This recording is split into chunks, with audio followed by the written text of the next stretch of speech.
Ndi nthawi ya nkhani kuchokera kuno ku MBC masanano muli ndine Yvonne Tamanda Poya. Poyamba na image yake. Unduna wa zachuma walengeza mfundo zokhwima zothandiza kubwenzeretsa chuma cha dziko lino mchimake. Akuluakulu oona zamayendedwe apamsewu ku Mzuzu ayamba ntchito yophunzitsa anthu oyendetsa njinga za moto zakabaza pofuna kupewa ngozi zapamsewu mu mzindawu. Mu zamasewero, mphunzitsi wa timu ya Scorchers watulutsa ndandanda wa atsikana 25 omwe atenge nawo gawo mu mpikisano wa mayiko atatu omwe uchitike sabata ikudzayi mu mzinda wa Lilongwe.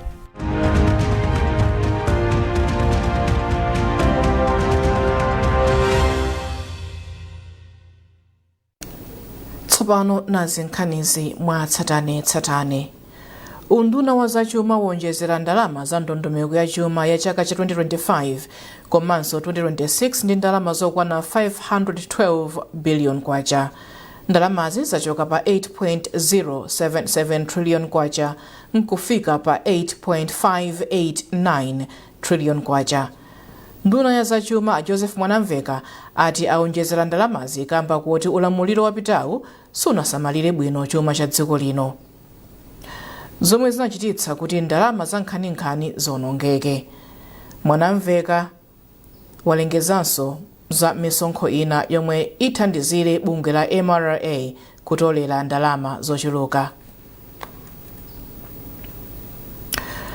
Konsolo ya mzinda wa Mzuzu yati kukhazikitsa kwa ntchito yomanga msewu wopita ku bwalo la ndege la Mzuzu mu mzindawu zithandiza kukweza ntchito zokopa alendo.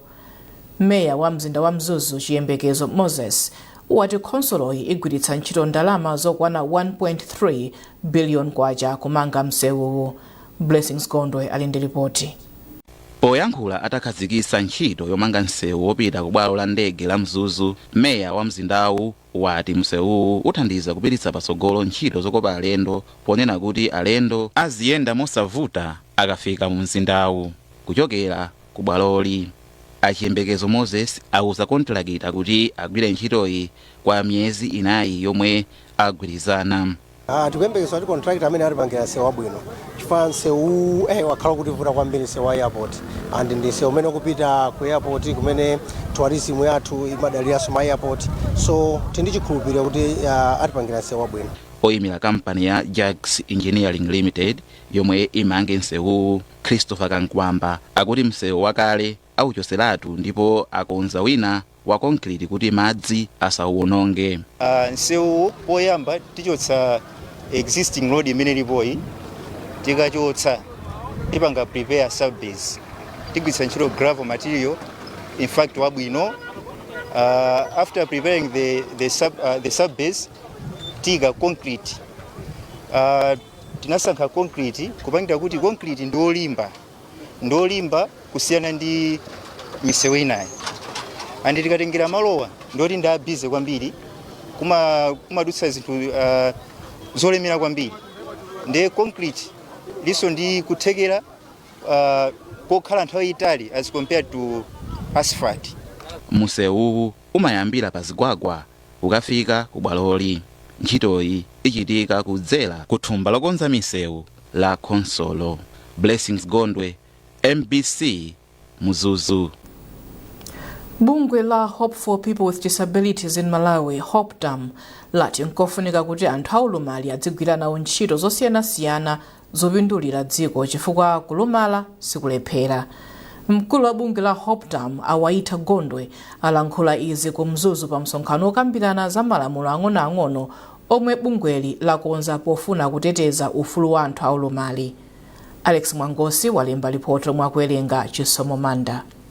Pofuna kulimbikitsa malamulo okudza za ulumali a mchaka cha 2024, bungwe la Hope for People with Disabilities in Malawi, HOPDAM, mogwirizana ndi Konsolo ya Mzuzu, apanga malamulo ang'onoang'ono pofuna kuteteza mwapadera anthu omwe ali ndi ulumali.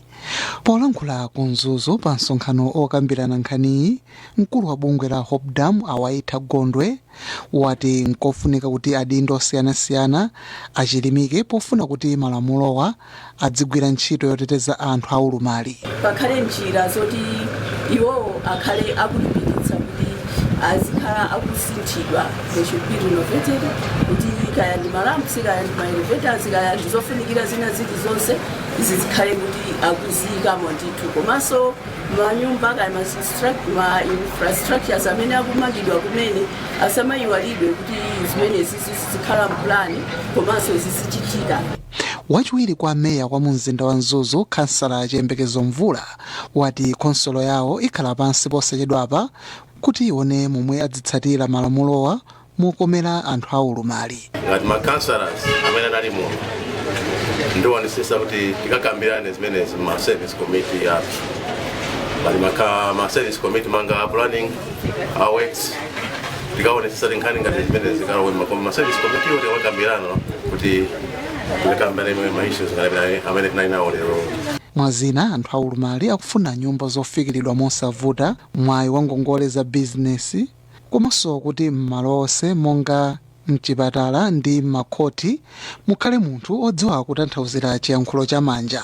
Bungwe la HOPDAM likugwira ntchito yoteteza ufulu wa anthu aulumali ndi thandizo la zachuma lochokera ku bungwe la Langania Institute for Development in Southern Africa.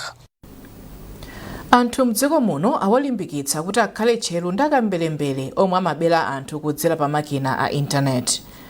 Mkulu wa Computer Emergency Response Team CERT yomwe ili pansi pa bungwe la MACRA, Christopher Banda, ndiye wanena izi ku sukulu ya ukachenjede ya Mzuzu pa mwambo ophunzitsa ophunzira pa sukuluyi momwe angagwiritsire bwino ntchito makina a intaneti pa masamba awo a mchezo. Jackson Sichali wadza ndi ripoti ili.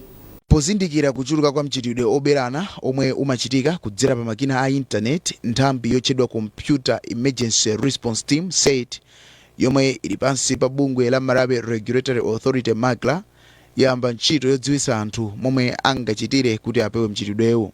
Poyankhula kwa ophunzira pa sukulu ya ukachenjede ya Mzuzu, mkulu wa bungwe la CERT Christopher Banda ati anthu ambiri sakudziwa momwe angapewere mchitidwe omwe aberedwa ndalama ndi zina kudzera masamba mchezo. Kotero ndipofunika kuti aphunzitsidwe kuti anthu ndi makampani amene amagwiritsa ntchito makina a intaneti akhale otetezedwa. Tisama tengeke kwambiri chifukwa internet is a global community. It's like uli ku public ambanda ali pomwepo ndepafuna tichenjere tikamagwiritsa ntchito internet ndikambaso ngati simwinaso kumbali ya mabungwe ngati ma institutions. Mphunzitsi wa luso la zamakompyuta pa sukulu ya ukachenjede ya Mzuzu a Joseph Kumwenda anayamikira a CERT kamba kamaphunzirowa omwe anati abwera pa nthawi yoyenera. Kwa ife ndofunikira chifukwa kuwaphunzitsa ma students kunena kuti chomwe chikuchitika kunjaku ukafika pa nkhani ya cyber security or cyber awareness chani ndi kwa ife ndikufunikira kwambiri. Patience Kasawala yemwe ndi ophunzira wa pa sukuluyi wati tsopano wadziwa momwe munthu utha kudziwira masamba mchezo abodza komanso uthenga omwe suli oyenera kumagawana kudzera masamba mchezo. Nalionetsa banali page ina ya Facebook, ina inali ya fake, ina inali ya legit. So anthu ena amatha kukupatsa link ya Facebook yoti si ya legit, iwe kukaika ma details zako anthu aja akapanga akachotsa akaona ma details zako ma password zako kena kono akaona chani akaona zinthu zako zimene ya ma bank details zako kuti how much money you have in your accounts ndi yeah, so it's good to be secure. Osamango banga click ma link ena liwosa amene wakumana nawo uzipanga kai further research udziwe bwino kuti zikuchokera kuti akufuna chani kwa iwe. Pakadali pano a CERT atapitiriza kuphunzitsa ndi kuziwitsa ophunzira msukulu zosiyanasiyana kamba kuti tsogolo la dziko lino lili m'manja mwawo. Kotero nkofunika kuti akhale anthu odziwa zinthu zambiri zomwe ndizofunika pa chitukuko cha dziko. Jackson Sichali, MBC, Mzuzu. Meya wa mzinda wa Mzuzu Chiyembekezo Moses wapempha polisi komanso ofesi yoona zakayendedwe kapamsewu kuti aonetsetse kuti anjinga zakabaza ali ndi zowayenereza kuyenda pamsewu pofuna kupewa ngozi za njinga za moto zakabaza zomwe zikuchuluka. Iwo alankhula izi mu mzinda wa Mzuzu pomwe amakumana ndi oyimira magulu oyendetsa njinga zakabaza pomwe anatsindika kuti khonsoloyi ikufuna kuchepetsa chisawawa chomwe chilipo pakadali pano. Meklina Chilwa walemba ripoti. Ngozi za njinga za moto zomwe zikuchitika mdziko muno zikupereka mantha komanso nkhawa pakati pa anthu ambiri. Zina mwa zomwe zikupangitsa ngozi zimenezi ndi kuyendetsa mothamanga kwambiri, kupakira katundu modutsa mulingo, kuyendetsa motayilira, komanso kusowa ziphaso zoyendera pa msewu. Poyankhula pa zokambirana ndi oyendetsa njinga za moto zakabaza mu mzinda wa Mzuzu, meya wa mzindawu Chiyembekezo Moses wanenetsa kuti khonsoloyi iwonetsetsa kuti ngozi zachepa mu mzindawu. Iwo achali ndi ma-association mabungwe dawo amabungwe akafikira ku midzi, ife tikafikira iwowa komanso anzathu traffic pajanira kuti amakafika ku midziko, komano chofunika tikuyeneka tiyambe ndife ngati mu town ndipo aja ku midzi aja amabwera ku town kuno azikhala akuona kuti anzawo zinthu zawo zili malo mwawo. Moses Mwalabu wapa mpando wa bungwe la Kabaza lotchedwa Malawi Coalition of Kabaza Stakeholders Association mchingelezi wati kulimbikitsa malamulo apansewu ndi komwe kungathandize kuchepetsa ngozi za mtunduwu. Timafuna tingowapanga remind ndi taonanso kuti mmene muja amene ayankhulira ameya ayankhula bwino kwambiri kuti awapatsa mphamvu anzathu a polisi, anzathu a DSS, anzathu a MRA kuti ayambe kugwira njingazi zimene zikuyenda zoti sikutsata malamulo ziyambe kugwidwa. Choneka choti mzinda uno wa Mzuzu City ukhaleso bwinobwino. Morris Mavumbe ndi mkulu woyang'anira zapansewu ku ofesi yona zapansewu mchigawo chakumpoto, ndipo anati ndokonzeka kugwira ntchitoyi. Msonkhano umene unali wofunikira ndikupira ndikupitiriza mmene zomwe tikuchita kwambiri. Tikufuna kuti tibwerese mu mzinda wathu uno mayendedwe abwino, tikatero ndiye kuti tichepesa ngoziso pansewu pathu. Malinga ndi ripoti la polisi mdziko muno, chiwerengero cha ngozi za njinga za moto zakabaza chinakwera ndi 14 pa 100 zilizonse mu gawo loyamba la chaka cha 2025. Meglina Chirwa, MBC Mzuzu. Mukuonera nkhani zikuchokera kuno ku MBC. Tiyeni tionenso mitu yake. Unduna wa zachuma walengeza mfundo zokhwima zothandiza kubwenzeretsa chuma cha dziko lino mchimake. Akuluakulu oona zamayendedwe apamsewu ku Mzuzu ayamba ntchito yophunzitsa anthu oyendetsa njinga za moto zakabaza pofuna kupewa ngozi zapamsewu mu mzindawu. Muzamasewero, mphunzitsi wa timu ya Scorchers watulutsa ndandanda wa atsikana 25 omwe atenge nawo gawo mu mpikisano wa maiko atatu omwe uchitike sabata ikudzayi mu mzinda wa Lilongwe.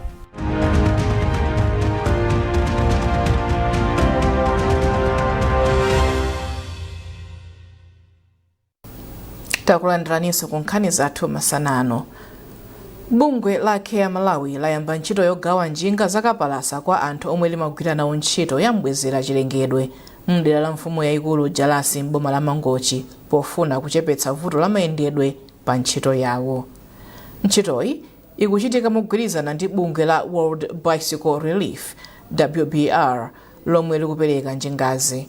Francis Banda walemba ripoti ili lomwe akuwerenga Geoffrey Chinawa.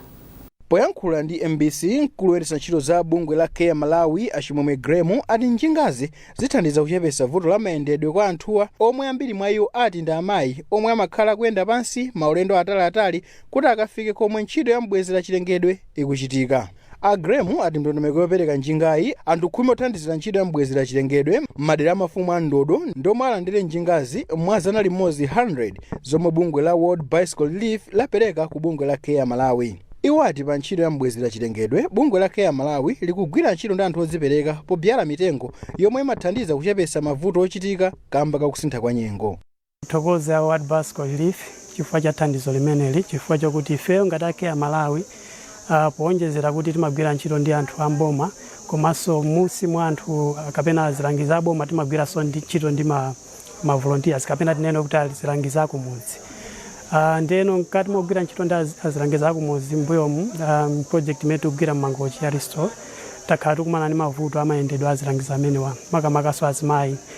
Ndiye chithandizo chimene tachilandira ku World Bicycle Relief chitithandizira kwambiri kuti mayendedwe anthu amenewa akhale osavuta ndi kuti akatithangatire kuthandizira madera osiyanasiyana amene akugwiramo ntchito. Mmawu ake mmodzi mwa anthu omwe alandira njingazi Mariam Majidu avomereza kuti iwo amavutika mayendedwe pogwira ntchito yawo ndipo ayamikira mgwirizano wa bungwe la Care Malawi ndi World Bicycle Relief pogawa njingazi. Mmene talandira njingazi zilithandiza malingana ndi maulendo mwina mmene timakayendera makhala motalikira. Mmene zatelemu tsopano ntchito yathu tikhala ogwira osangalala chifukwa mayendedwe samavuta tizikafika sanga kokayenderako. pamenepa bungwe la Care Malawi lati mgwirizano wabwino omwe lili nawo ndi bungwe la World Bicycle Relief uthandiza kulimbikitsa kuzidalira pa miyoyo ya anthu kuphatikizapo kusamalira chilengedwe. Ntchito yopereka njingazi ikuyembekezera kufikiranso Madalena asanu ndi anayi omwe atsala kuti alandire. Kuchepa kwa kafukufuku wa katundu yomwe anthu akufuna m'madera ndi zina mwa zomwe akuti zikupinga ntchito zopititsa patsogolo malonda ang'onoang'ono m'dziko muno. Mkulu oyendetsa ntchito za bungwe la Mzuzu SOS Children's Village Paul Nyirongo ndiye wanena izi pamwambo otsekera maphunziro a anthu amabizinesi ang'onoang'ono ochokera m'dera la Inkosi kampingo Sipande m'boma la Mzimba. Zambiri mu ripoti la Grant Mhango. Mabizinesi ang'onoang'ono ndi omwe akutenga mbali yayikulu pa ntchito za malonda m'dziko muno. Kafukufuku wa bungwe la Malawi Fincorp wa mchaka cha 2019 akusonyeza kuti muziko muno munali amalonda ang'onoang'ono oposa 1.6 miliyoni. Pozindikira vuto la kusakhalitsa kwa mabizinesiwa kamba mwa zina kusowa kwa kafukufuku wokwanira pa zomwe ogula akufuna, bungwe la Mzuzu SOS Children's Village mogwirizana ndi bungwe lolimbikitsa ntchito za malonda ang'onoang'ono m'dziko muno la Small and Medium Enterprises Development Institute CMED akuphunzitsa amalonda ochokera mdera la Inkosi kampingo Sipande m'boma la Mzimba pa zamomwe angapititse patsogolo ntchito zawo. Mkulu wa bungwe la Mzuzu SOS Children's Village Paul Nyirongo anati bungwe lawo lipitiriza kuzipereka potukula ntchito za malonda ang'onoang'ono m'dziko muno. Nkhani yayikulu kwambiri pa nkhani ya kukhazikika kwa maprojekti athu kapena kuti sustainability ndi nkhani yoti anthu awawa aphunzitsidwa ndipo aphunzira zambiri aniti kukhulupirira kuti akudziwa kuti maphunziro amene aphunzira kunowa awathandizira iwo ndi mabanja awo. Anditi ndi chikhulupiriro kuti no aliyense akachoka panopa business imene asankhe ikhala yoti no iye akuona kuti no ali ndi kuthekera kukwanirisa ndithu. Mkulu wophunzitsa ntchito za malonda ku bungwe la Small and Medium Enterprises Development Institute CMED ku Mzuzu Mayi Chimwemwe Bota wasindika kuti maphunzirowa athandiza kwambiri kupititsa patsogolo ntchito za malonda mderali. Akakagwiritsa ntchito zomwe aphunzirazi ndithu akaona kusintha chifukwa ataonapo ndithu mabizinesi ena amene akhala kuti kuwaphunzitsa kumbuyoku anatukuka ndithu. Mukafuza ku education tinaphunzitsa ndithu ifeyo ndipo chifukwa anagwiritsa ntchito zomwe tikaphunzitsazo ndithu anatukuka patsogolo pano. Mmodzi wa omwe anachita nawo maphunzirowa Peter Nsini anati izi ziwathandiza kuziwa zofoka zomwe zinalipo pa ntchito yawo. Munthu asanayambe malonda ayenera kufufuza chifukwa kumalo amene iye akufuna kupanga business mwina anzake aliko kale ambiri ndi business yake ija akufuna kuti akapange ndiye kuti sizikayenda kuja ndiye kuti akafufuza akaonanso anthu ozifuna akazifuna zija athawupanga kuti malinga ndi mmene anthu alili. Nthumwi kumaphunzirowa omwe anali asabata zitatu zinachokera m'madera a Enyezini, Chivanga ndi Matuli Bomali. Grant Mhango, MBC Mzuzu. Munkhani za masewero. Bungwe la Malawi National Council of Sports lati mwambo opereka mphoto kwa ochita masewero osiyanasiyana wa 2025 Malawi Sport Awards udzachitika pa 27 February chaka chamawa ku Salima. Anthu akuyembekezeka kupikisana m'magawo 16. Praise Majawa walemba ripoti ili. Malingana ndi mkulu wa zamalonda ku Malawi National Council of Sports Alimbani Matola, mwambo osankho mwa apikisane chaka chino uyamba pa 1 December mpaka pa 10 January chaka chamawa. Amatola anena izi pamene amauza mabungwe oyendetsa masewero osiyanasiyana za nkhani mu mzinda wa Blantyre. Iwo ati chaka chino aonjezera gawo la omwe amayimbira kapena kupereka ziganizo pa masewero komanso gawo la omwe achita masewero nthawi yayitali kuti apikisanenso. Mphotozi ziperekedwa m'magawo angapo kuphatikizapo timu yomwe yachita bwino, osewera wachisodzera, anthu omwe ali ndi maulumali oyendetsa masewero komanso atolankhani. Tikachoka pa nomination kumbira pa shortlisting imene zachitika pa 14 ndi pa 15 January. Tikachoka pa shortlisting tizapita pa adjudication stage. Adjudication stage ndi stage imene majaji azapereke mamarks kwa aliyense amene wachitidwa nominate. Tikachoka pa adjudication stage imene majaji adzatipatsa maina atatu pa category iliyonse. Anthu adzavota oyambira pa 20 January kukafika pa 20 February. Mwezi wa nundu anthu akuvota. Kena konde kuti tizapita pa application. Application ndi stage imene mavoti amene adzapereke majaji tizaphatikizono ndi mavoti amene dziko lidzapereke. mkulu wa Special Olympics Malawi Inedi Mauluka wavomereza kuti ngati mabungwe oyendetsa masewero mbuyomu akhalasa kudziwa bwinobwino mmene ndondomeko yosankhira osewerawa imayendera. Koma mmene achitira ulemu uno kukhulupirira kuti ma associations ambiri zimalimbikitsa chifukwa kuti mbuyomu anthu ankangopanga zachibwana chifukwa kuti samfunakulawo koma akamaona kumazikira ntchito zimakupira kudzera ku sports chimene chocho chimapangisa kuti mabungwe oyendetsa masewero osiyanasiyana anali nawo pamwambowu. Praise Majawa, MBC Sport Blantyre. Mphunzitsi wa timu ya Scorchers Love Mofazili watulutsa mndandanda wa atsikana okwana 25 omwe atenge nawo mbali mu mpikisano wa maiko atatu omwe uchitike sabata yamawa pa bwalo la bingo mu mzinda wa Lilongwe.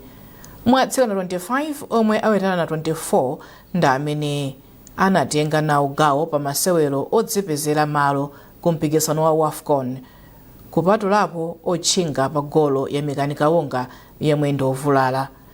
Thokozani Mwase ndiyemwe walowa m'malo mwa Kaonga. Tabitha Chawinga apezeka nawo pa mpikisanowu pamene mchemwali wake Temwa sapezeka kamba kovulala. Choyambirira ndi thokoze fosolani labwino kwambiri. Koma kwaukulu chomwe ndapanga maintain squad nchonera kuti tikuyamba kukonzekera zochitika za chaka chamawa WAFCON ku Morocco. And mukaonesesa tikuyenerabe kupitiriza ndi maplayers amene tamaliza nawo dzana lija. Sikalekale kwambiri mwina mwezi wangotha kumene kapena uzitha kumene. Ndikuyenerabe kuti ndibweresebe maplayers omwe amene nali nawo ndipitirize mene tupanga tournament imene. Chifukwa chanena kuti namuvata dala kunena kuti timu ikanebe yotentha. Palibe chifukwa chakuti ndikanasintha timu chifukwa chakuti rhythm itakutani itakusokonekera ndipangabe maintain my players omwewa as we go. Mwanyaza National Bank National League ndizoonadi kuti my players ambiri akuonekabe akuchita bwino. Komano nthawi yoyesa panopa my players ndikuoneka kuti be kuti tera pang'ono ndikuyenera kuti ndikhalibe ndi timu yonse yoyesera yayi. Inomwe padzana paja mandifunsa before magame angola kunena kuti mukanayesabe ndeti pajanena kuti nthawi yoyesa inalipo koma ndi nkhani imeneyi tafika pa mapeto pa nkhani zathu masanano. Tisanasiyane na inso mitu yake. Unduna wa zachuma walengeza mfundo zokhwima zothandiza kubwenzeretsa chuma cha dziko lino mchimake. Akuluakulu oona zamayendedwe apamsewu ku Mzuzu ayamba ntchito yophunzitsa anthu oyendetsa njinga za moto zakabaza pofuna kupewa ngozi zapamsewu mu mzindawu. Mu zamasewero, mphunzitsi wa timu ya Scorchers watulutsa mndandanda wa atsikana 25 omwe atenge nawo gawo mu mpikisano wa maiko atatu omwe uchitike sabata ikudzayi mu mzinda wa Lilongwe.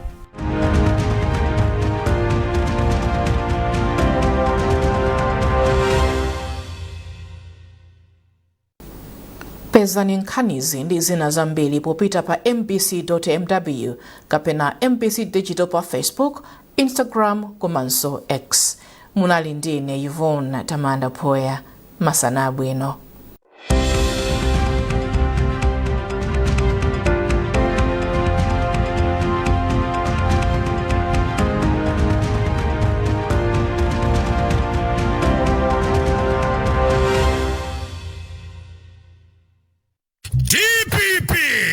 Kwake nkuthokoza akuluakulu achipani cha DPP kuchokera ku Southern Region motsogozedwa ndi president wa dziko lino Professor Arthur Peter Mutharika akuti thank you zikomo kwambiri povotera chitukuko, chilungamo komanso chitetezo.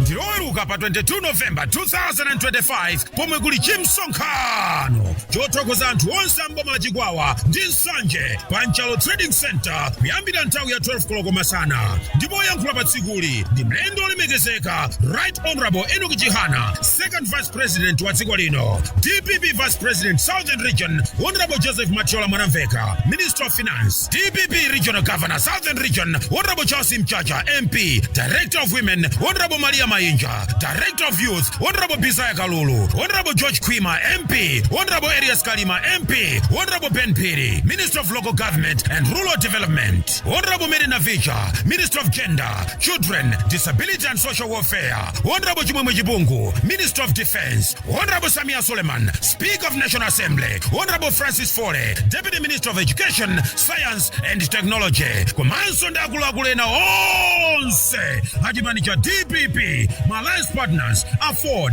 NDP, ROEF, Mafumu, Amipingo Ndiena, Tieni Tonse, Titakumani Maunyinji kujinsonkhanochi, Loweruka, pa 22 November 2025, kuchikwawa kumaso msanje, Pamchalo Trading Center, kuyambira nthawi ya 12 koloko masana. Professor Tabita Mtarika, Tate Wafuko, First Vice President Dr. Jen Ansa AC, Moto, Second Vice President Right Honorable Enoch Chihana, Moto, DPP, Chitukuko, Chilungamo, Komanso Chitetezo.